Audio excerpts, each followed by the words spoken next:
Bank of Baroda ಇಲಾಖೆ ನೇಮಕಾತಿ 2025 ಇಲಾಖೆಯಲ್ಲಿ ಖಾಲಿ ಇರುವ ಮ್ಯಾನೇಜರ್ ಹುದ್ದೆಗಳಿಗೆ ಪದವಿಯಲ್ಲಿ ತೇರ್ಗಡೆ ಹೊಂದಿದ ಪುರುಷ ಮತ್ತು ಮಹಿಳಾ ಅಭ್ಯರ್ಥಿಗಳಿಂದ ಅರ್ಜಿ ಆಹ್ವಾನಿಸಲಾಗಿದೆ.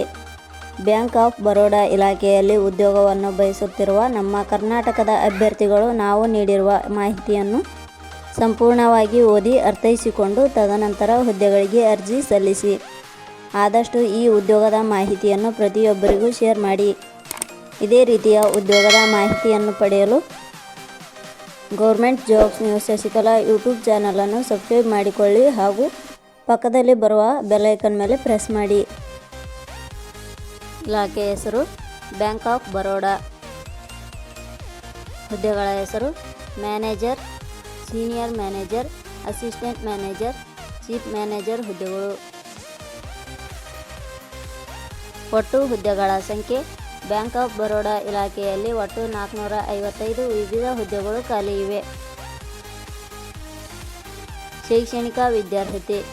ಬ್ಯಾಂಕ್ ಆಫ್ ಬರೋಡಾ ಇಲಾಖೆಯಲ್ಲಿ ಖಾಲಿ ಇರುವ ವಿವಿಧ ಹುದ್ದೆಗಳಿಗೆ ಅರ್ಜಿ ಸಲ್ಲಿಸಲು ಬಯಸುವ ಅಭ್ಯರ್ಥಿಗಳು ಮಾನ್ಯತೆ ಪಡೆದ ವಿಶ್ವವಿದ್ಯಾಲಯದಿಂದ ಅಥವಾ ಸಂಸ್ಥೆಯಿಂದ ಪದವಿ ಹಾಗೂ ಸ್ನಾತಕೋತ್ತರ ಪದವಿ ಶೈಕ್ಷಣಿಕ ಅರ್ಹತೆ ಪಡೆದಿರಬೇಕು.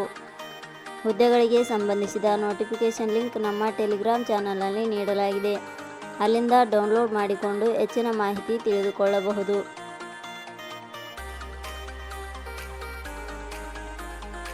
ವಯೋಮಿತಿ. ಹುದ್ದೆಗಳಿಗೆ ಅನುಗುಣವಾಗಿ ಕನಿಷ್ಠ 18 ವರ್ಷ, ಗರಿಷ್ಠ 45 ವರ್ಷ ನಿಗದಿಪಡಿಸಲಾಗಿದೆ. ವಯೋಮಿತಿ ಸಡಿಲಿಕೆ ವಿವರಣೆ. ಬ್ಯಾಂಕ್ ಆಫ್ ಬರೋಡಾ ಇಲಾಖೆಯ ನಿಯಮಗಳ ಅನುಸಾರ ವಯೋಮಿತಿಯಲ್ಲಿ ಸಡಿಲಿಕೆ ಇರುತ್ತದೆ. ವೇತನ ಶ್ರೇಣಿ. ಬ್ಯಾಂಕ್ ಆಫ್ ಬರೋಡಾ ಇಲಾಖೆಯ ಅಧಿಸೂಚನೆ ಪ್ರಕಾರ ಹುದ್ದೆಗಳಿಗೆ ಆಯ್ಕೆಯಾದ ಅಭ್ಯರ್ಥಿಗಳಿಗೆ ಇಲಾಖೆಯ ನಿಯಮಗಳ ಅನುಸಾರ ಮಾಸಿಕವಾಗಿ 64,820 ರಿಂದ 1,20,940 ವೇತನ ಶ್ರೇಣಿ ಇರುತ್ತದೆ.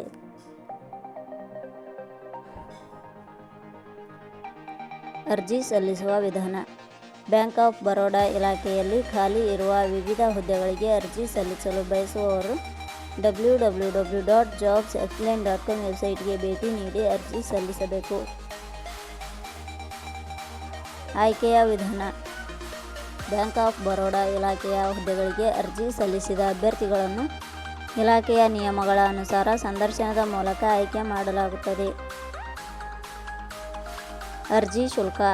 ಸಾಮಾನ್ಯ ವರ್ಗದ ಅಭ್ಯರ್ಥಿಗಳಿಗೆ ₹850, 2A, 2B, 3A, 3B ವರ್ಗದವರಿಗೆ ₹850, SC ST ಅಭ್ಯರ್ಥಿಗಳಿಗೆ ₹175, ಅಂಗವಿಕಲ ಅಭ್ಯರ್ಥಿಗಳಿಗೆ ₹175.